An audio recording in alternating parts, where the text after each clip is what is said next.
Welcome everyone to the second episode of the BILT webinar series, Skill Up Stay Ahead, TVET for Employability. Participants are still coming in, but I see that we are already more than 125, and I think that's great. My name is Margarita Langthaler. I'm a researcher with the Austrian Foundation for Development Research, and I have the pleasure to be your facilitator throughout this webinar series. I would like to apologize in advance for my voice. Unfortunately, I have a little cold and I'm afraid you can hear it, but I'm sure we will still have a very interesting webinar and I trust that you will understand my condition.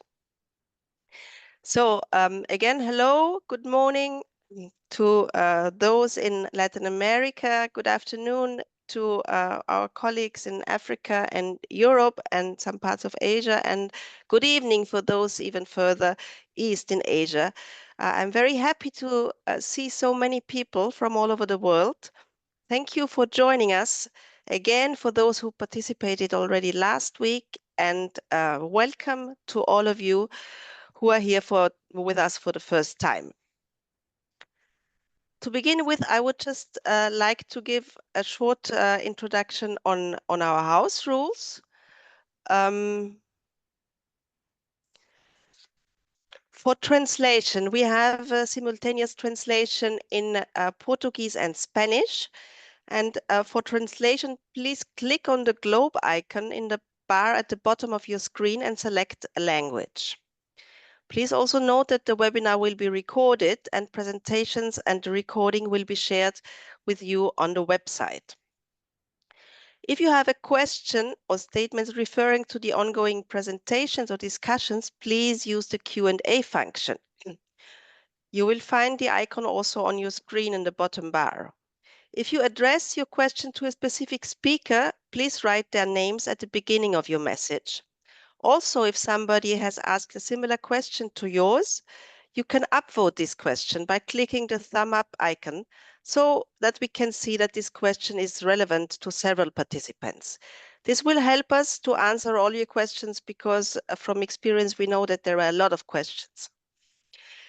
For technical issues or any other questions or statements, please do not use the Q&A, but use the chat function.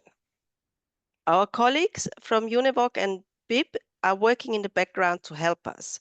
So there is Felice Damuni and Jessica Rosenfeld who will take care of the chat and of the Q&A function. Max Ehlers and Aldrich Mejia are in charge of any technical questions. And last but not least, I would like to mention my colleague Clemens Lobnik from ÖFSE, who will assist me with moderating. Before I'll introduce the program, I would like to summarize the main messages from last week's episode for all those of you who could not be with us last week. So in the first episode, we discussed the overarching topic of TVET for employability, and subsequently we dived into the subtopic of work-based learning. We were overwhelmed by the number of participants and also by the degree of participation and involvement, and we would like to thank you for that. We had an introductory conversation on the concept of employability and the role of TVET. Speakers highlighted that employability is a complex concept and its relation to TVET is not straightforward. Unemployment is often not only a question of skills, but has structural causes. It was also emphasized that TVET has to be accompanied by public policies, above all active labor market policies that ensure decent work opportunities. Our next session presented 3 promising practices from 3 different contexts, namely Brazil, Tunisia, and New Zealand. And speakers emphasized as key success factors for their work-based learning programs structured cooperation with industry representatives and stable funding, for example, through a vocational training tax. The last session was an open expert discussion on work-based learning. The main messages were the following. In low and middle income countries, the formal TVET sector can learn from informal sector training practices in terms of their relevance and their flexibility. Training in real work environment is key for the quality of work-based learning. and well-regulated work-based learning programs can effectively improve employability. So besides our sessions with the speakers, we also had an interactive exercise, the whiteboard exercise, where participants were invited to share their ideas with us. I'll show it to you. So this is the whiteboard. This is actually your work. We asked you to write down what exactly you would like to have discussed in the 4 webinars. The responses was overwhelming, and we had actually quite some work to cluster your ideas so that we could feed them into the sessions. So these were your questions, and today this is the second column, dual VET. The blue sticky notes, we made an effort to integrate them into the sessions today, and they will hopefully be answered. So thank you once more for your participation and your interaction. Now just a few words on today's program. We will start with a short check-in exercise to get everybody involved in the discussion.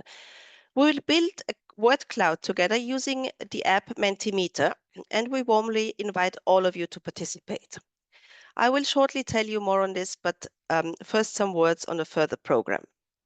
After the check-in, I will briefly introduce today's topic with a short explanation of the main concepts and terms. We will then start 2 virtual tours through 2 companies that offer dual VET programs. The first tour has been organized by the National Learning Institute in Costa Rica, short INA, and it will take place at the Reserva Conchal Hotel. The second tour will take us to Southeastern Europe, namely to Serbia, where we will have a tour through the Serbian branch of the German company Bosch. We will connect with colleagues in Costa Rica and Serbia and have a tour through the companies and short interviews with students and mentors. Subsequently, we will have an open expert discussion, and we are happy to welcome 3 experts from different regions and institutions who will discuss the topic of dual VET from different perspectives. And of course, you're all invited to join in the discussion with questions and statements. So now I invite you to participate, to join us in building a Mentimeter word cloud. We have done this already last week, and it is very easy, in fact. Please open the Mentimeter app in your browser. The link is menti.com, and type in the code that you see on the slide here. And then we would like you to answer the following questions. Actually, I can see that this is last week's question. But anyway, okay, we can just redo this exercise. What are the main challenges TVET is currently facing? Please just type in whatever you see you feel is from your perspective the main challenges that TVET is currently facing.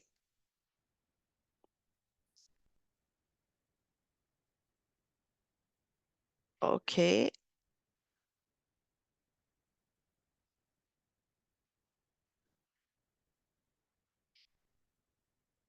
Okay. I'm just learning from my colleagues that there is apparently some problem with the slide here, because I'm seeing the slide of last week, but Jessica is just telling me that if you log on, you see the question of today. So then please, I'll read out the question for today. Write down benefits of dual VET, either from your own experience or from your knowledge on dual VET models. I cannot see the word cloud building. So maybe Jessica, can I pass the floor over to you to comment on the word cloud? You can. I actually am not logged in myself at the moment. I just pulled it up. I haven't entered a word, so I can't see the cloud. Let's see. I can't share my screen. I don't know if Max can log in and share the screen, or Aldridge, to show the poll directly. 1 minute, let's see if I can get in here. Sorry for the confusion. Yes, I'm working on it. But I can see that many of you are posting already some challenges and ideas in the chat. So this is very nice. I see here as challenges lack of resources, lack of good leadership, lack of experienced trainer,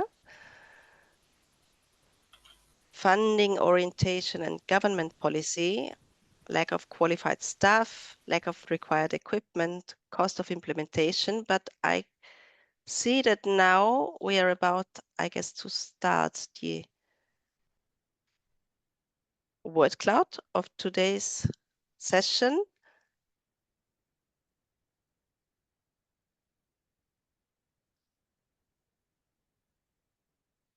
Okay, great. So this is the one. Thank you for your patience. Thank you for Max and Jessica to helping resolve this issue.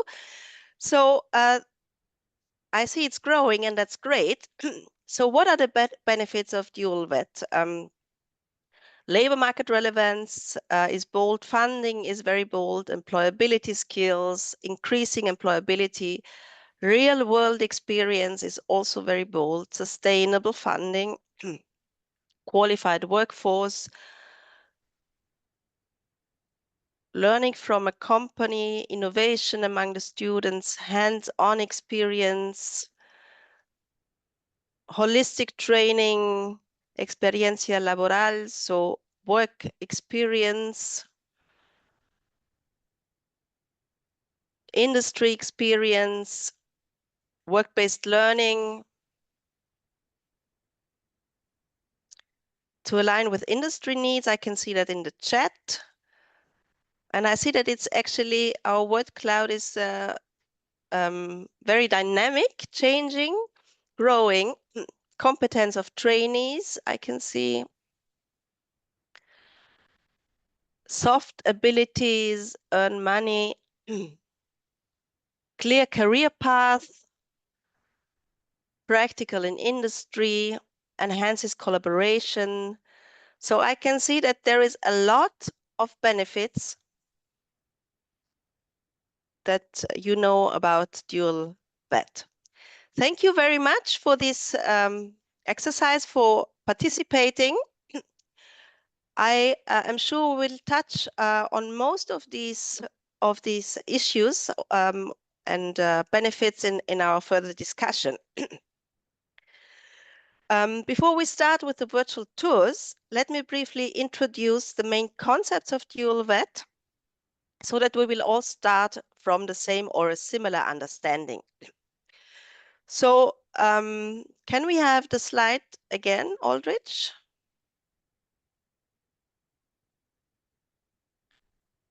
Okay, here we are. Yes, okay. So these are the key concepts.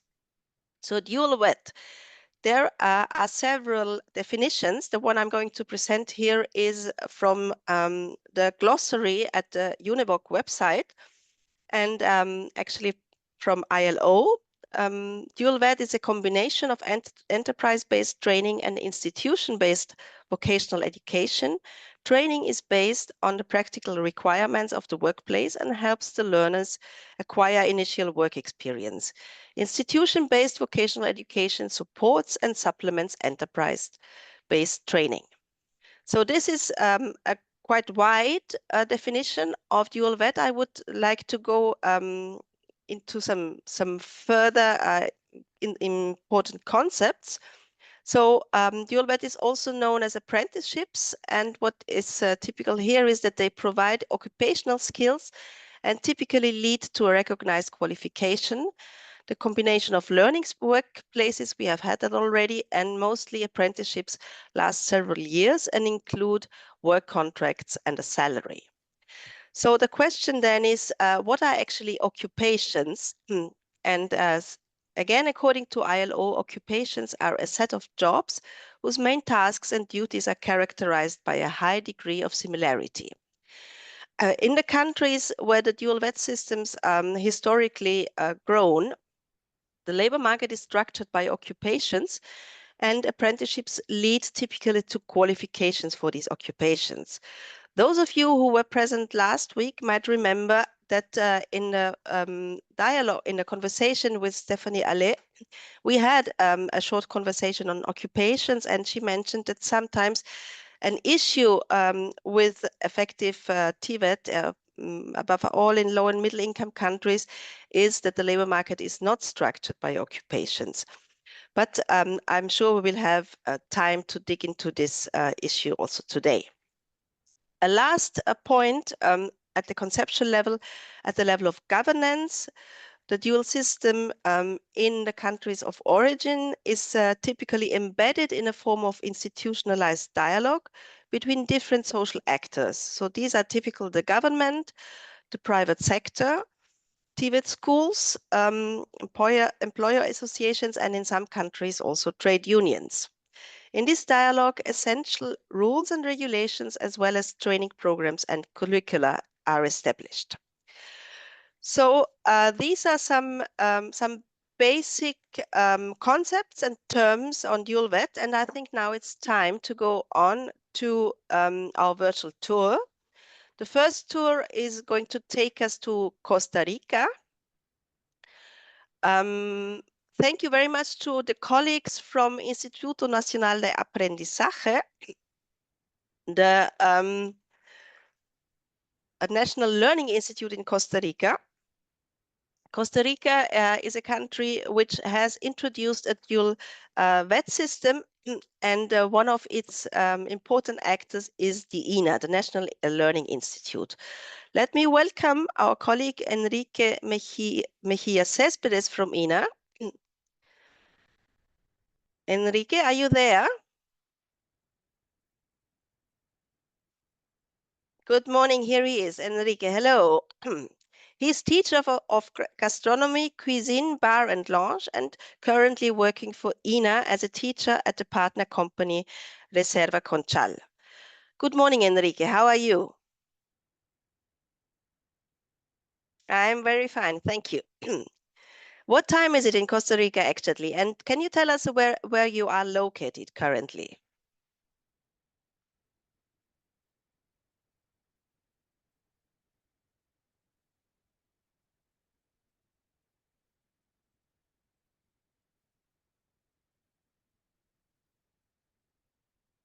Okay, great. I guess this is a place where we all would like to be right now, but I'm hopeful that we can see something of this very nice area. So, but now to work. Can you tell us actually what is your role in the dual VET programs at the hotel?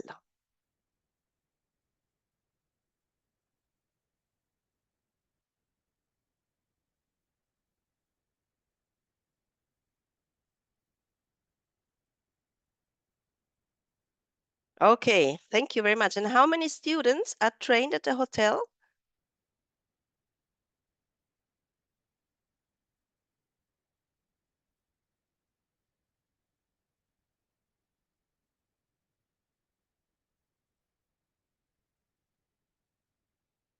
Oh, yes. And how many hours do they spend in the hotel and how many hours are they in school?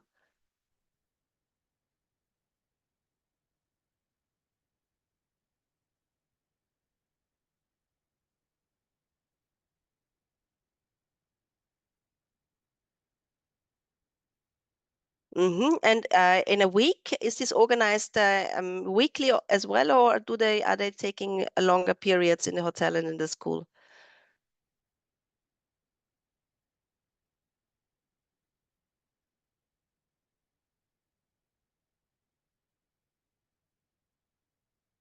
Okay, I see. I see. And how many years does the program last? You said 3 years, right? Yes. Mm. Yes.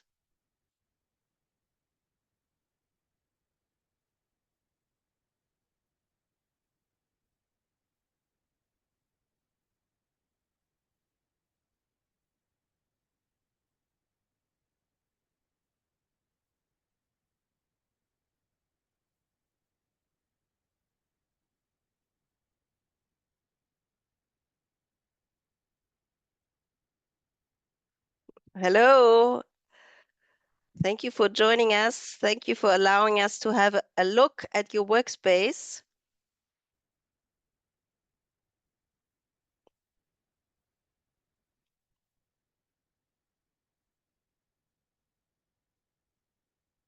This is great.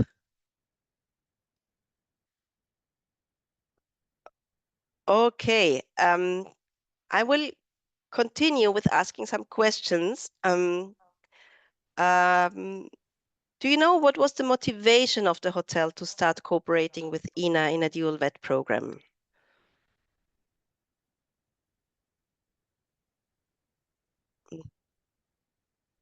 Yes.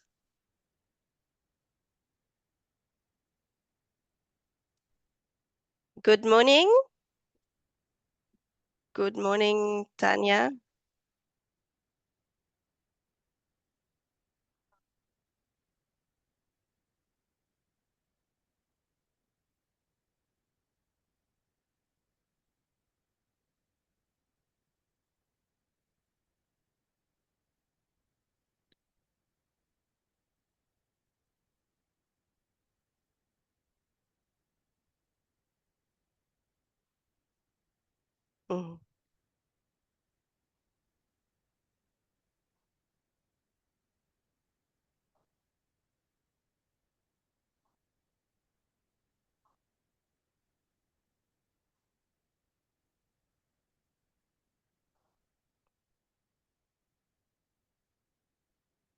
Mm, thank you so much. What are the benefits for the hotel actually? Mm,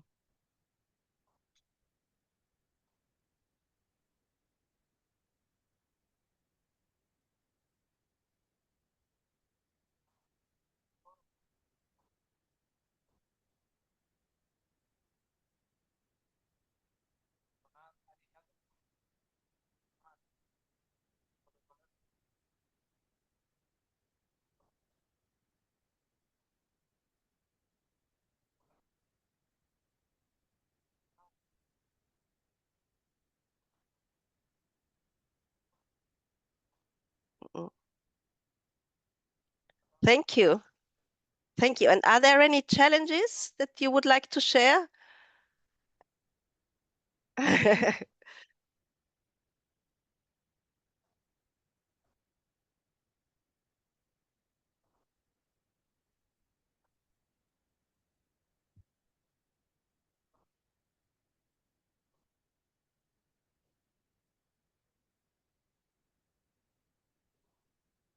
Mhm, mm,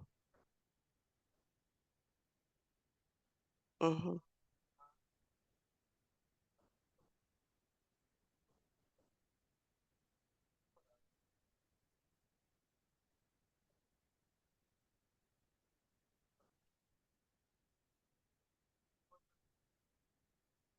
mhm,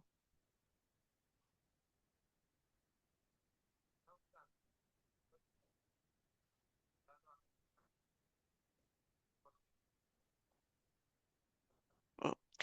Thank you very much.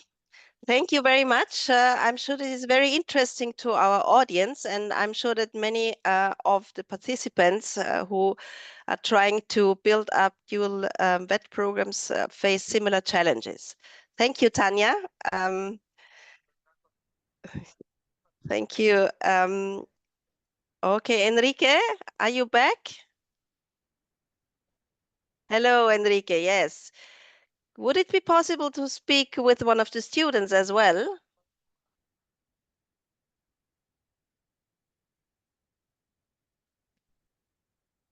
Okay, hello. I can see two young faces there. Hello.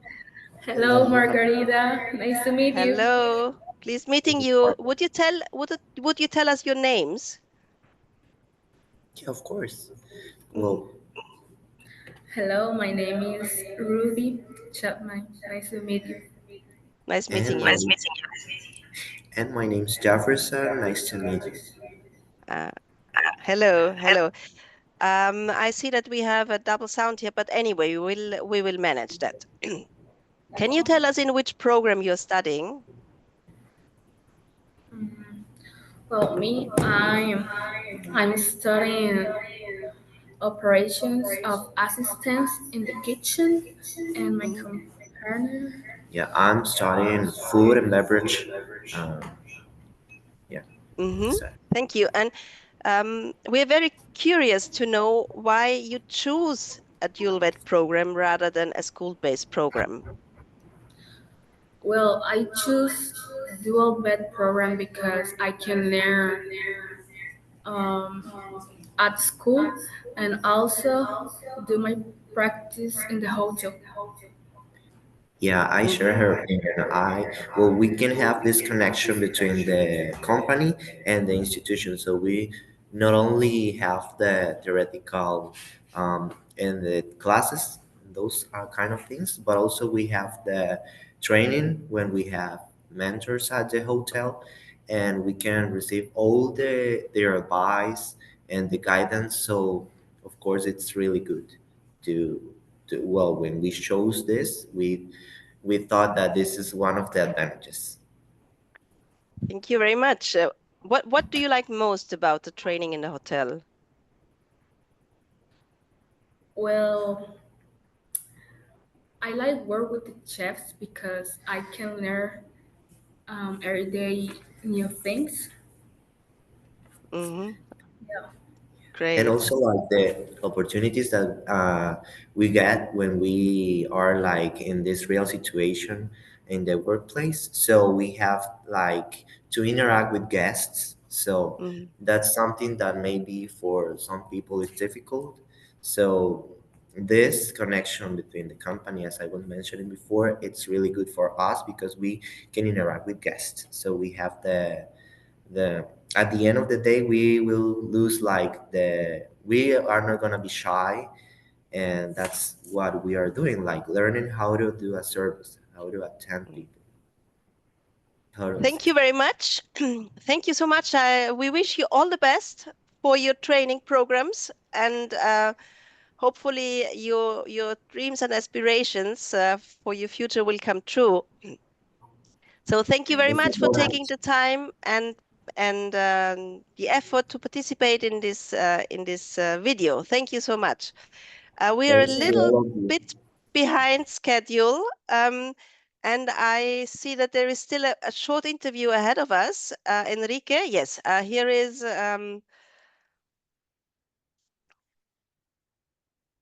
hello.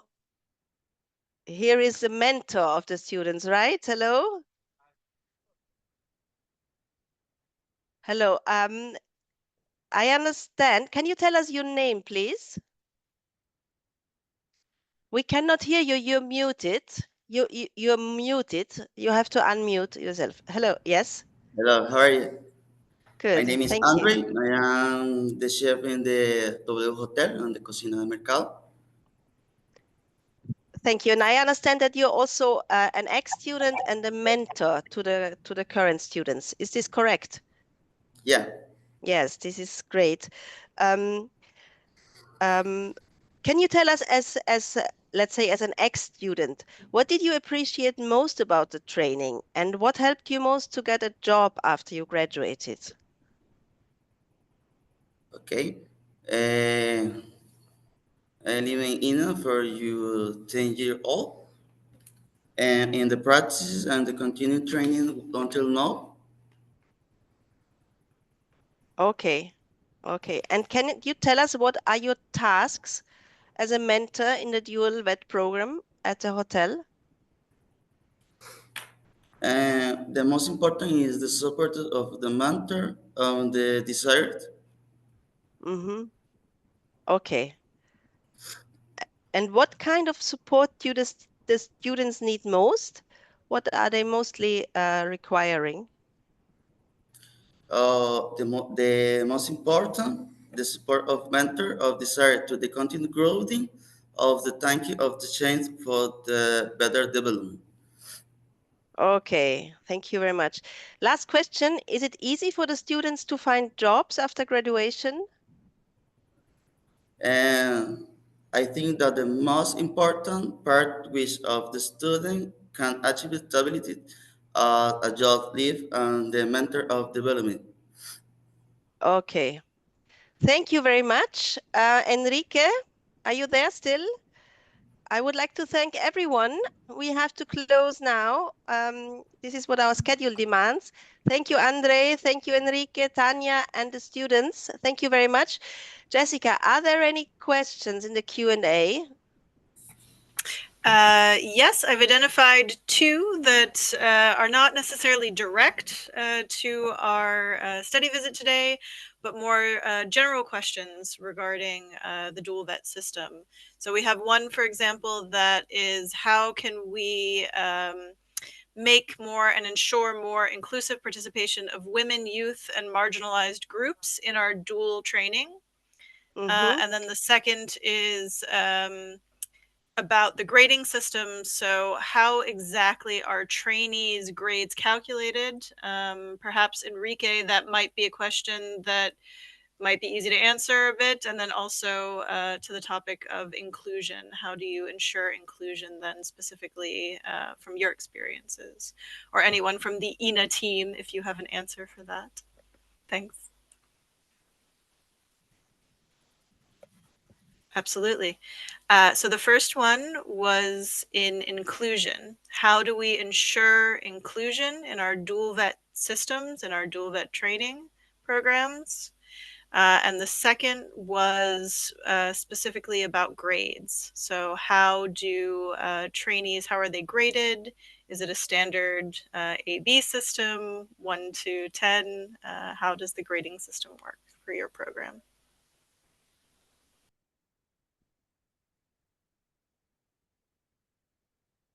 You're muted now, Enrique. Enrique, yeah.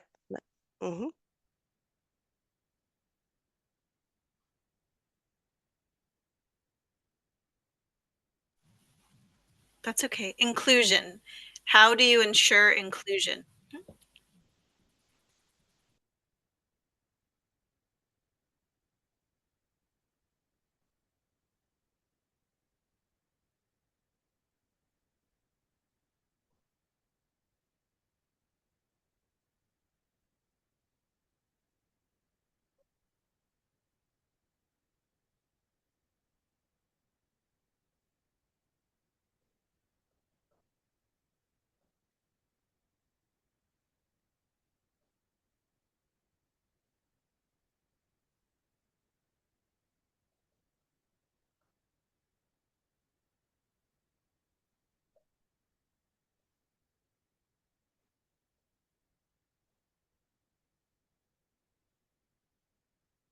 The second question is regarding grading systems. So how are your trainees graded? How do you calculate their grades at the end, for example?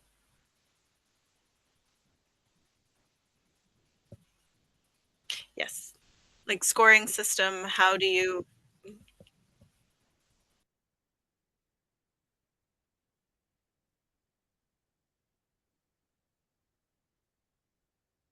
We have the qualification framework.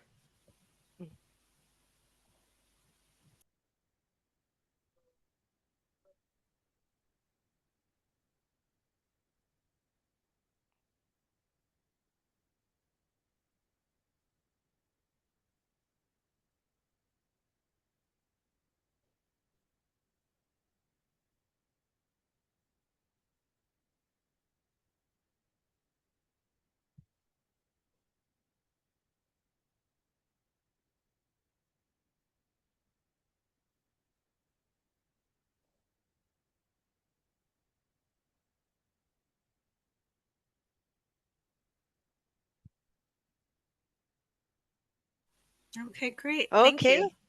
So I pass Thank you back very to much, Margarita. Enrique. We have Thank some more you. questions coming, but we'll wait and see if we have time. Back to schedule. Yes, exactly. Thank you, Jessica. Thank you, Enrique. Thank you to all the colleagues from INA. This was very interesting, and I'm sure we'll get back to the questions later on. But now for our second tour, which will take us geographically and sector-wise to a very different location. We are connected here with the company Bosch in Serbia, and I would like to welcome Vladan Doljančević, Are you here, Vladan? I've seen you before. Yes, hello. Good afternoon. Vladan is team lead for practical education at Bosch Serbia. Thank you for joining us. So what time is it right now in Serbia? Yes, exactly. And for this reason, actually, we have had to adapt the virtual tour because at this time in the afternoon, the dual VET students are not present anymore at the plant. And so Vladan organized and kindly prepared the video and recorded interviews with the students, which we will watch in a second. Vladan, you will take us through the tour and provide us with information. Aldrich, can we start the video?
I am Uroš Salović and I am a technician of mechatronical systems.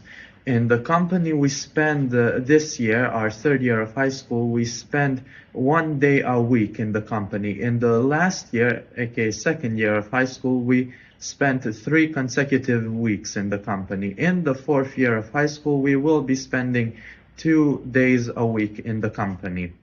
I chose a dual educational program because I think it's more important to learn with using your hands than just theoretical learning. In this company, I like how it is realized. There's a specific classroom to learn the theoretical parts of the program, and there's a special workshop for people who are doing pneumatical components, for electrical mounting and dismounting and other stuff. After graduation, I would like to go to engineering college and, if possible, to nuclear college. Moje ime je Božica Živić, pohađam profil industrijski mehaničar, trenutno sam 3. godina. Ove školske godine imamo 2 dana u školi, a 3 dana u kompaniji Bosch. Odlučila sam se za dualni profil jer sam željela da pored teorije imam i iskustvo. Da učimo korak po korak, imamo ok mentore, uvek nešto što nam nije jasno možemo da pitamo. Planiram da nastavim sa znanjem i da nastavim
Hi, I'm Milan and I'm mechatronics technician.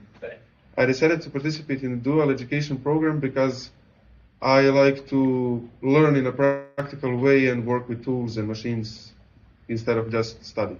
I haven't really thought of what I think I want to do after I finish school, but I'm leaning towards working in Bosch. I'm Uroš Stojanović and I'm a mechatronics technician.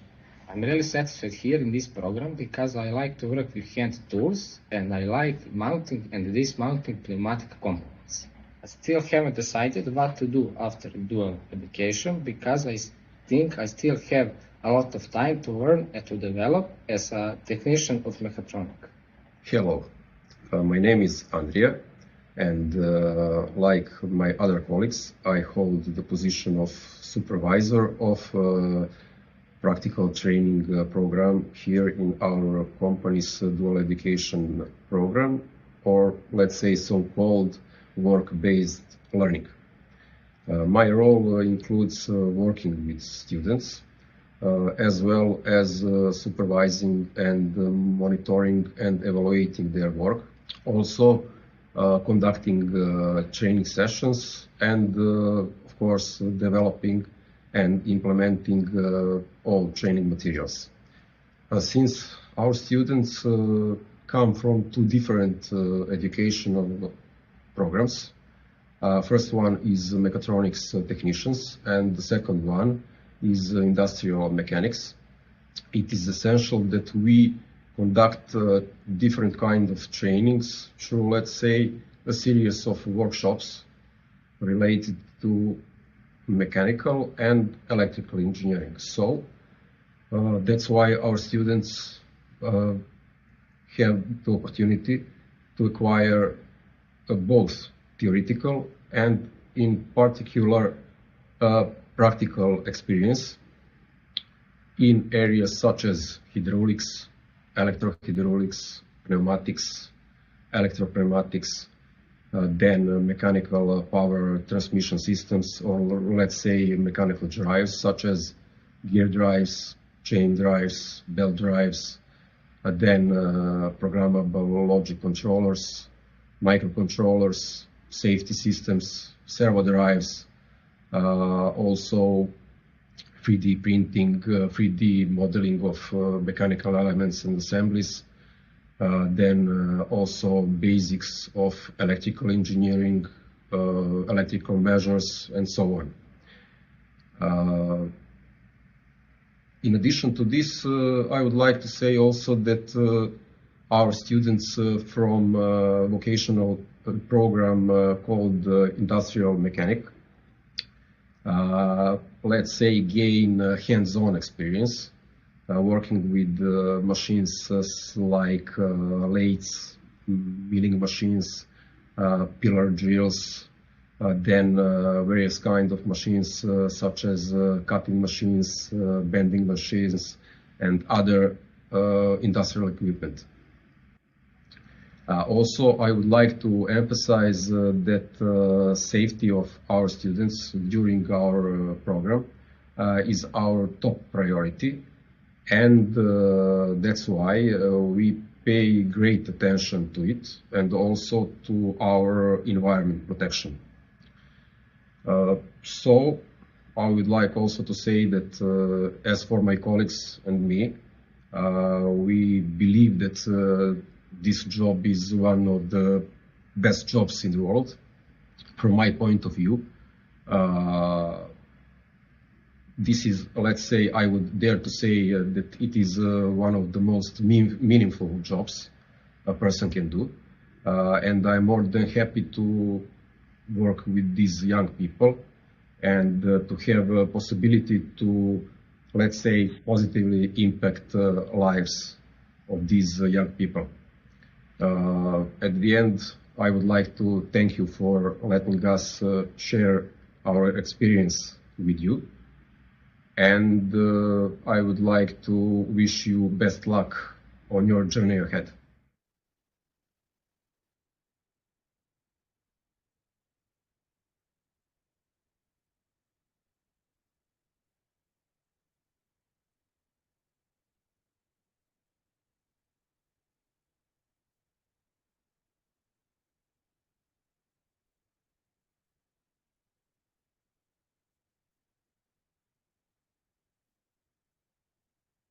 Thank you very much, Vladan, for this really interesting video.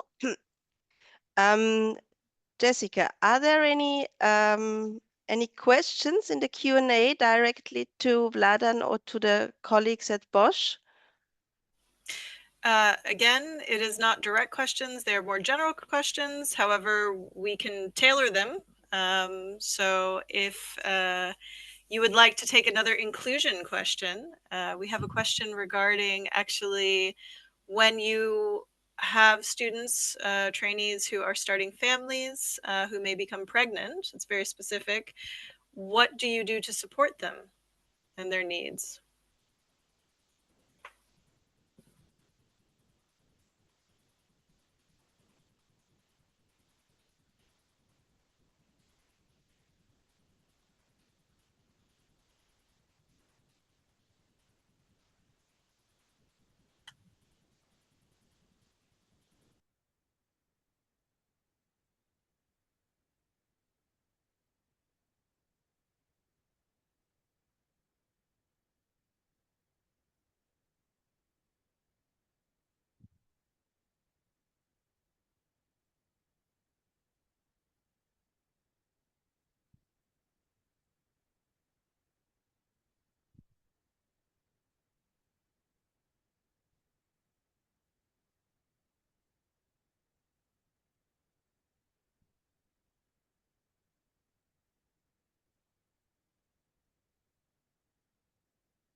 Okay, thank you for that. I pass back to Margarita then for timing. Thank you, we have some Jessica. more questions we can ask later. So yes, thank you Thank so much. Thank you, Vladan, for this interesting tour through Bosch, and it seems like your program is very successful. This is hopefully a motivation for other companies or TVET providers as well. Thank you very much. Thank you to your colleagues and also to the students for letting us have an insight into how dual education works at Bosch. Thank you so much. And thank you. Thank you. So we will now go on to our next session, which is the open expert discussion on dual VET. We have three very experienced and knowledgeable speakers. Maritza Huitron Miranda from CONALEP in Mexico. She holds a master's degree in educational technology and digital competencies and brings over 27 years of experience in the education sector. And currently she serves as the coordinator of academic resources at the CONALEP, the National College of Professional Technical Education in Mexico. Hello, Maritza. Good to see you. Thank you for joining us. Our second Hello.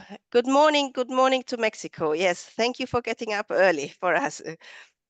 Our second speaker is Ilona Medrikat from BIBB in Germany. Hello, Ilona. Good to see you.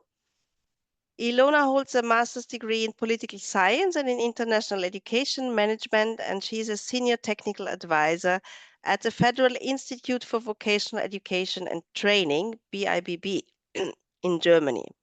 And since 2021, she accompanies the Alliance for Dual VET in Latin America and the Caribbean in the coordination group. Thank you, Ilona. And then last but not least, we have Dieter Euler. He's a professor for educational management and business education at the University St. Gallen in Switzerland. He has many years of experience in researching the transfer of dual vocational education and training to other countries. Thank you to the three of you for joining us. Dieter, may I ask the first question to you? Is dual VET, this might be a little bit provocative, but I'm sure you're the one who can answer this question best. Is dual VET better in terms of employability than school-based TVET? And if so, why? What does the scientific evidence say?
Thank you very much, Dieter, for these clear words, impressive figures on employability. Thank you. The next question goes to Ilona. Many of our participants have asked us how dual VET can be transferred to other countries where conditions are very different from those in German-speaking countries. I've also seen now on the chat there are many questions in this direction. You have been working for many years with dual TVET programs in the Latin American and Caribbean region, including with the Alianza for Dual VET. Can you just briefly tell us what is the Alianza and what are lessons learned from many years of transferring this type of TVET to Latin America? Are there any common barriers and challenges, or are there also any common success factors?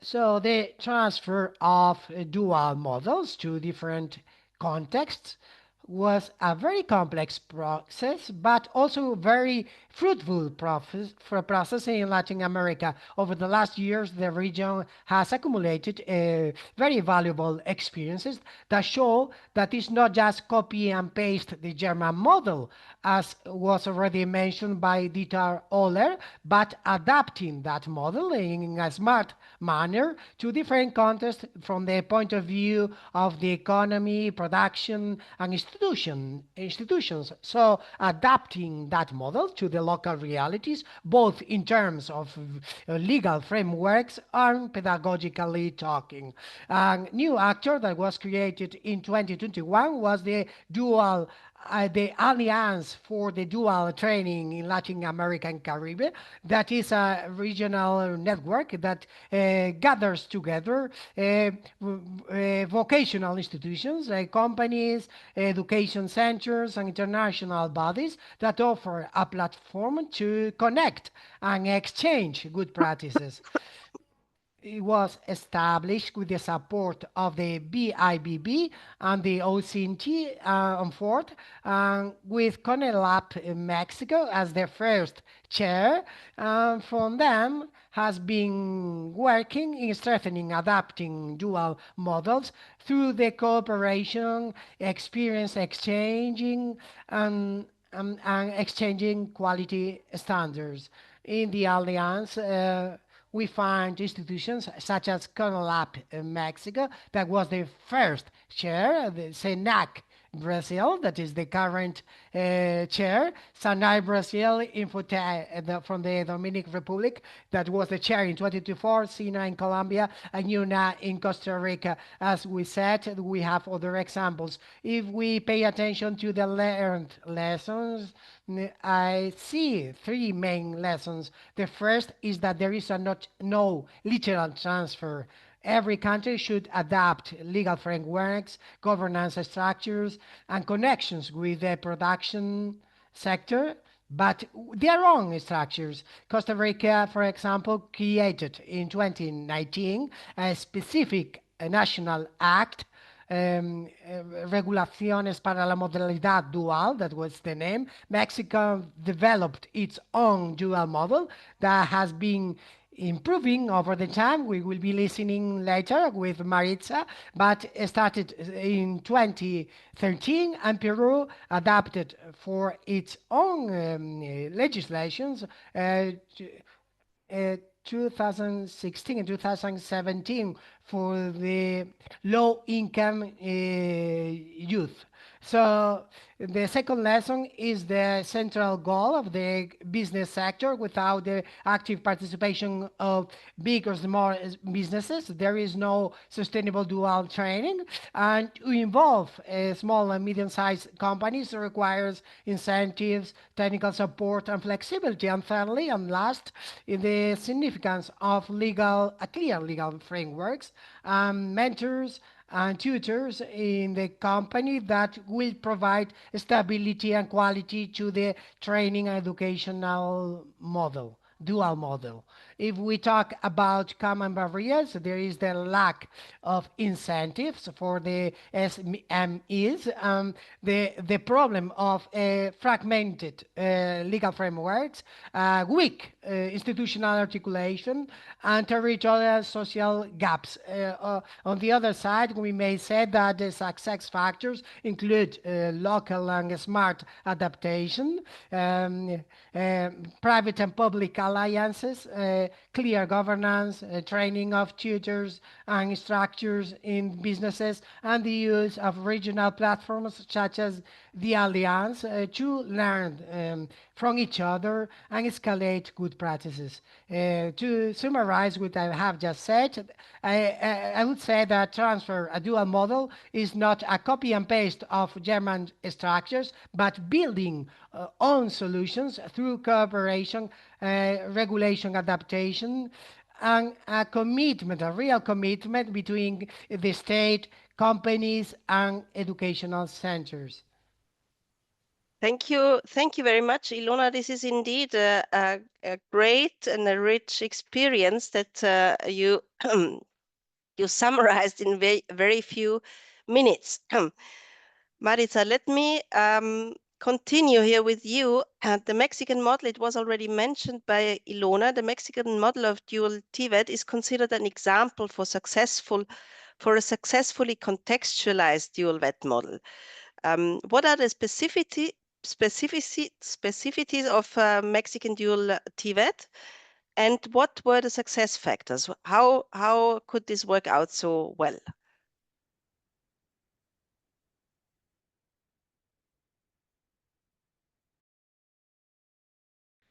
I will be speaking in English, so that's why I would like to tell you how it is this dual model within our country.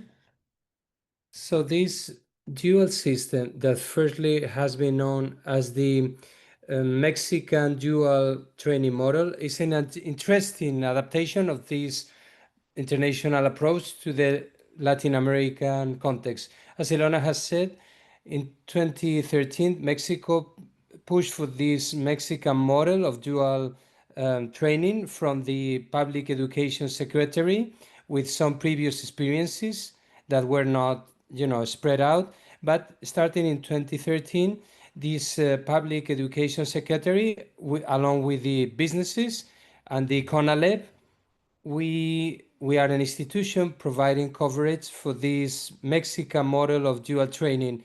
And as my colleague has already mentioned, this is not a transfer. It is more an adaptation to the country context, to the productive reality, legal and Mexican culture. So for this, we have created mechanisms of three-party collaboration between the government, businesses, and educational centers. And using these linkage committees, we have one of these federal entities in the country.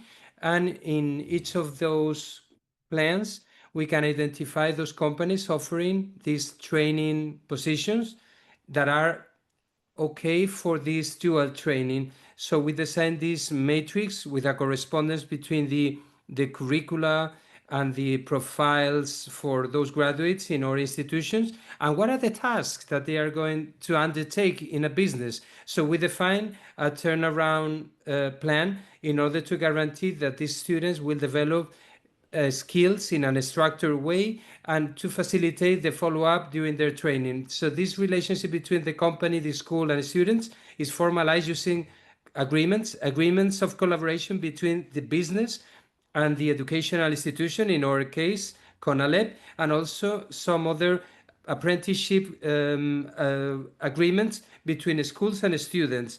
And in our case, as students, they are minors. They have also, you know, their parents or guardians, they need to sign up in order to formalize this relationship and the kind of tasks that they are going to undertake as a part of the dual training. And we also do this follow-up of the training on a weekly basis, doing also visits on the field in order to guarantee the quality and verify that these turnaround plan and activities are according to schedule.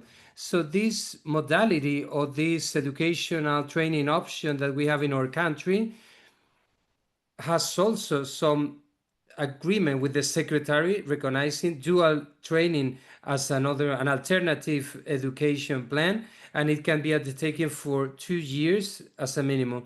So maximum 2 years, minimum 1 year. So the secretary agreement and this dual training plan is being reviewed, as Ilona has said. So we are, you know, getting feedback and learning from experience in order to improve. Between the success factors, we can point out this solid institutional cooperation between government, businesses, and schools, and this adaptation, as I mentioned, and my colleagues has also mentioned, at cultural and politic and administrative adaptation to our context, in our case, Mexico, and also for the training of mentors and teachers that are being certified. And we also have some skill set verification standards in order for them to meet this skill set. And there is an ongoing social and business acceptance of this dual model. There are more and more companies that know this model and that want to participate in it. So this is my presentation. Thank you. Thank you very much, Maritza. This is also kind of a very impressive story of what happened in Mexico. Thank you very much. Let me address a second round of questions to our experts. Dieter, from our audience, we have received a question of how to convince industry to participate in dual VET programs. As we know, in many contexts, this is not straightforward at all. Employers might see no benefit in offering training, or there might be generally little industry in the region. In your work, you have been advocating a gradual transformation from school-based to dual TVET, rather than thinking of both models as mutually excluding TVET systems. Could this be a way of dealing with this issue of reluctant industry partners? Well, it's first of all, I mean, there are many reasons from companies coming up why they are reluctant to enter or to engage in TVET. Some of the reasons are well-founded, others are less convincing, and you have to know what the real reasons for their reluctance is.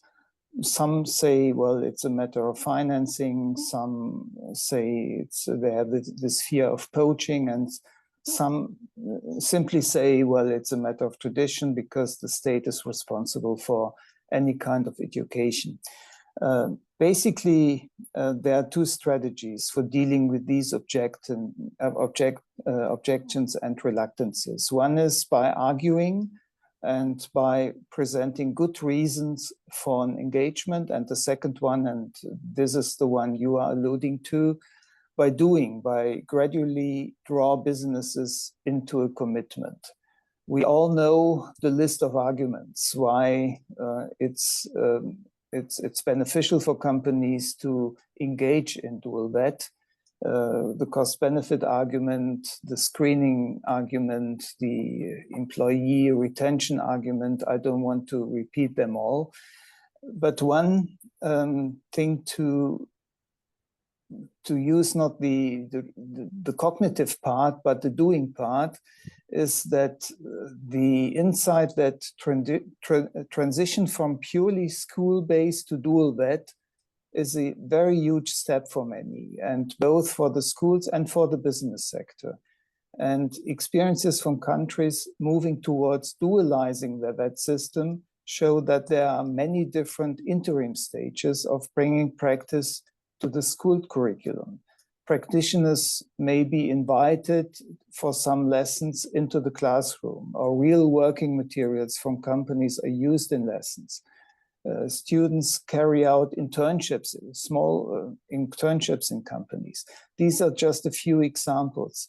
And the basic strategy is to move companies gradually into some activity within the dual VET system. In particular, small and medium-sized companies who are not able to promote a complete dual VET program, they can do some interim steps. They can contribute by some small steps, and this can make their work very beneficial for the promotion of dual VET in a company.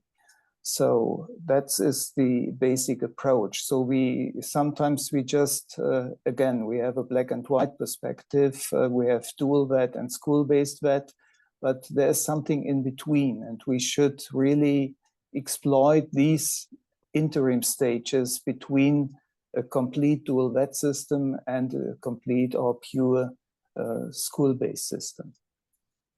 That's my approach, and I put it down in a publication, and I feel that in many countries it works quite well. Thank you very much, Dieter. This is actually very enriching that there is not only black and white, but there are many small steps that can be taken in between. Maybe we can share your publication in the chat. I don't know whether colleagues have it, or maybe you can write it yourself in the chat. I guess that everyone would be very interested. Thank you very much. Ilona, next question to you. From the audience, we have received a question, and actually we have been seeing also during the virtual tours now that this is something many people are interested in. The question of how to resolve the issue of inclusiveness of the system. From your many years of experience in different Latin American countries, what possibilities are there to make dual TVET inclusive and accessible for vulnerable groups?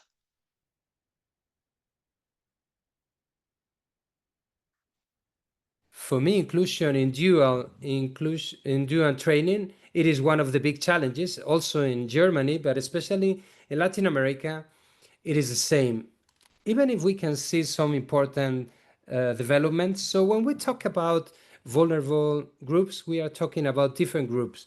We are talking about youth living in poverty, women in sectors with a high volume of males, people with disabilities, rural population, migrants or people displaced, and others that are tackling some structural or cultural barriers in order to access and remain in education, but also in their employments. From my regional experience in Latin America, there are several specific strategies to make this dual training more inclusive. First, having this legal framework and not exclusive policies that do not exclude anyone. For me, in Costa Rica, we have the law 1928 from 2019 that guarantees an open access and non-discriminatory access. And our colleagues in Costa Rica from INA, they show us this program that they are offering now, that is offering grants, special grants, insurance, and even specific aids for people with disabilities. The second will be offering economical support and social support to facilitate the stay within this TVET system. In Peru, Senate targets its dual program to these youth people with low resources using grants and agreements from the Ministry of Work, and therefore they can improve their social and labor insertion. And thirdly, we need to apply flexibility and open up territorial alliances. For me, my example is Mexico and Alepi and their model with this dual training. They have been able to articulate education and makes different businesses get involved in different regions for very diverse populations. Also, Colombia they have this dual training for people that are victims of conflicts and people with disabilities. So they are opening up the opportunities. And we also have inclusive and consolidated programs such as SENAI and SINA-Z in Brazil that offer grants and certifications with people that didn't follow, the common career schedule, and also alliances, public-private alliances from Infotep in Dominican Republic, opening up the dual coverage. So in a nutshell, inclusion, it is not opening up doors, but also remove barriers and offer differentiated kind of supports for the target groups. And among the experiences we have, those that are successful, they combine clear legal frameworks, grants, alliances with businesses, and strategies or pedagogical strategies that are inclusive. But the challenges are still to open up the rural coverage and involve more SMEs, as well as ensuring the financial sustainability of this dual TVET system. Thank you. Thank you very much, Ilona. This was really a good overview of what is happening in Latin America. Maritza, I was going to ask you the same question, but I think Ilona has covered so many points that I would like to ask you another question, a different question. What are your recommendations at the policy level? This might also be interesting for many of our participants. What you, as someone who has many years of experience in kind of successfully implementing a dual system to a national context, what conditions have to be there at the policy level? What are your recommendations to the policy level? Very well. So starting based on all the experiences we already had, we can point out several recommendations. First of all, it is mandatory to adapt models, the dual training model, to the local context. It does not mean that we are going to copy and paste, but we are going to get it adapted. So this means that we need to have governance and legal framework with clear roles between public institutions, businesses, and educational centers. In the second place, we need to reinforce the cooperation between the educational sector, the productive sector, and the government in order to ensure that this training offer really tackles the real needs of the country on the regional level and in the country. Third of it is the training and certification of tutors and teachers. We know that the tutors, in the case of Mexican model, they are in schools teachers are in centers, and then tutors are in the businesses. And these two agents are the ones following up the teaching or the training of these students, both in the school and in the company. And in the case of this training of these agents and certification of these agents, of their skill set, it is key in order to guarantee the quality of the process, both for the school and the business.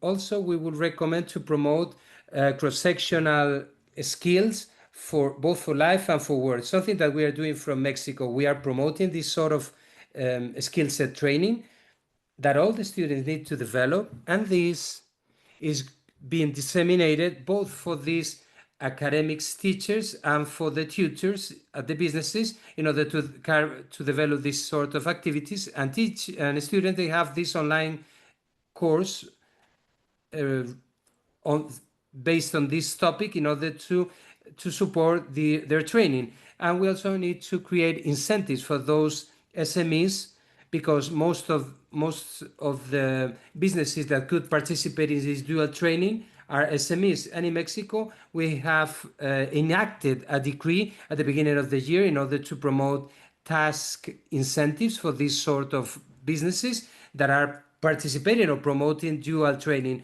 and also for the equipment that is needed in the schools. So in schools, in workshops, we have these task incentives that are now working in order to implement them. And finally, it is essential to reappraise the technical training and the technological training as a strategic option that is linked to the productive sectors that are a priority.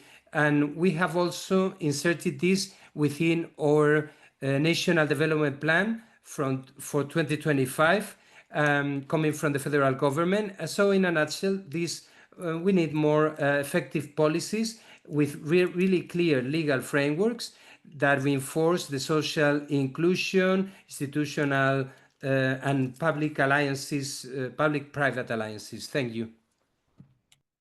Thank you very much, Maritza. These are a lot of points, and I'm turning to Jessica in asking for some questions from the audience. Hi.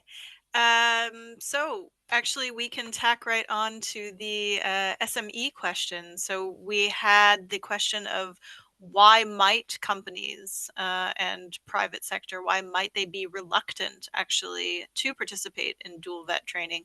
This is an open question to anyone who would like to take it. What are ways that you can incentivize them? Who would like to answer the question? Ilona, please go ahead.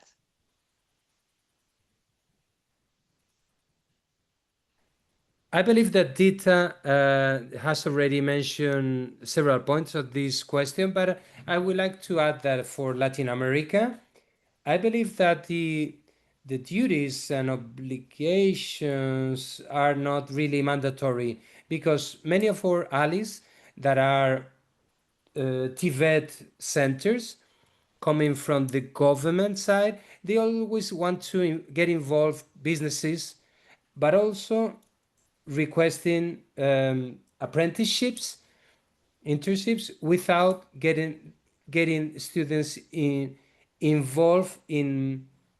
So they want to get involved also in the design of curricula. So there is sort of a balance between, giving and letting businesses get involved, also delegate power in institutions, in three-party consortiums that should be governing the system, the training system.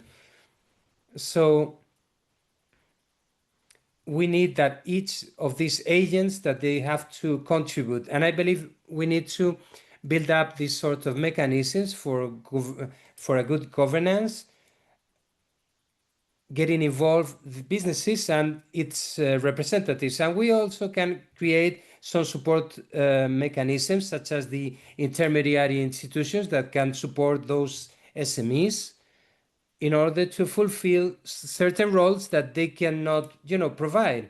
So, as in an alliance, using different mechanisms, so they can get more and more SMEs involved that are the base of many of our societies.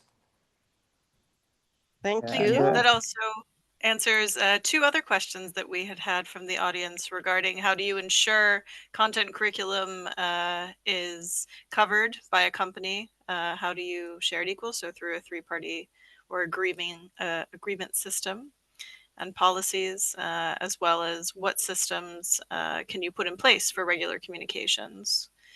So I have one more question that I don't think has been touched on yet. How do we include different types of skill sets? So what do we do for other employability skills like soft skills, emotional intelligence, and career guidance? Well, let me try to answer this one. Schools are very strong in conveying knowledge and conveying rational cognitive skills. And most of the so-called soft skills or future skills, they are not part of a curriculum. They are informally conveyed to the youngsters. So they learn it by observing, they learn it by doing. And this very much happens in company. So how to work in teams, how to communicate with customers. And you can't learn that in a very practical sense at school, but you can learn it in the company. So it's a very strong argument for dual VET to just not just to convey knowledge and to convey cognitive skills, but also conveying soft skills like communication, like teamwork, and all the other future skills we know about from the literature. Good end looking towards the future. I pass back. Thank you very much. Go ahead, Maritza. I would like to complement this. In the case of Mexico, there is an unified national bachelor that is establishing common standards and social value for this technical education as a key stage for the comprehensive development of the youngsters. In this case, it is very important the development of these soft skills that we have included here, such as skills for life and for work, as a critical thought, for example, problem solving and so on. And it is part of our comprehensive training for our students. So we make sure that this is developed both at school and business level through these mechanisms within the staff working in the schools, through the instructors, through the teachers, of the things that students are performing at the school and at the businesses, so that our students comply with that profile we have established for the access of our careers in our educational offer within our institution. Thank you very much, Maritza. We're almost at the end of our webinar today. Aldrich, can we go back to the slideshow, please? Thank you very much to Ilona, Maritza, and Dieter for these really very interesting perspectives from different angles. Yes, actually, we are almost at the end. We've had a very inspiring discussion, and we've seen some good practice examples. Let us do a very short Mentimeter exercise, just to have a kind of common feeling of this episode. What did you find most inspiring during this episode? Please open your Mentimeter app in the browser, type in the code, and then just answer this question.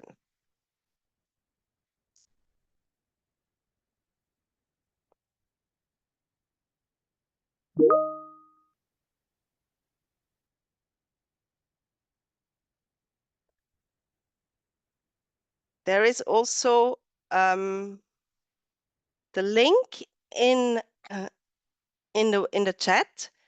So please just help us building a kind of farewell word cloud. Open the Mentimeter app, www.menti.com,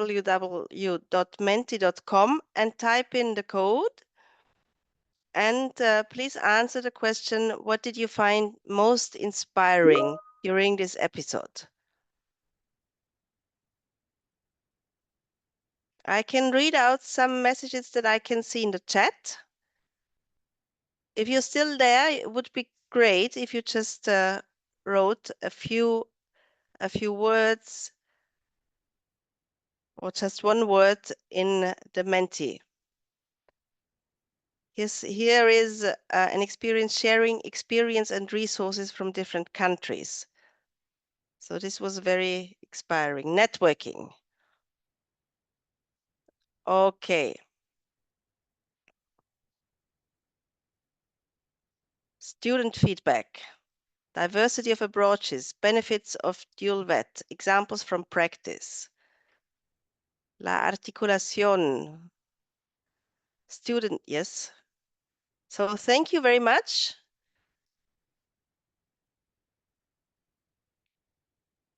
Collaboration, expert insight. Importance of dual VET. Comparative view. Thank you very much for these insights. regional insights, examples from practice. Thank you very much.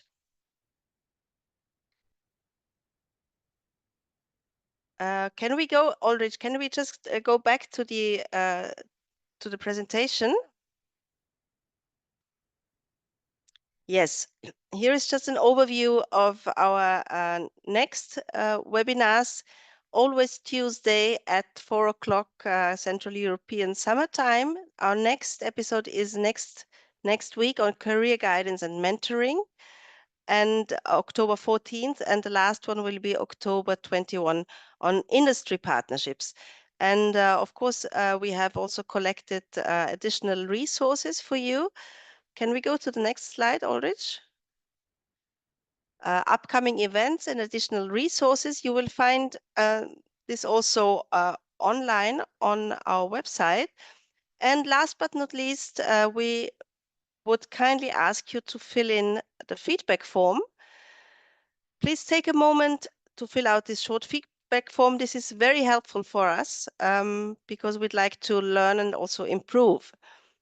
Thank you very much for being with us, for participating, for getting involved in this interesting discussion. We hope that this program has been interesting to us, and we hope very much to see you next week. I would like to thank all our speakers, all our my colleagues who have been working in the background.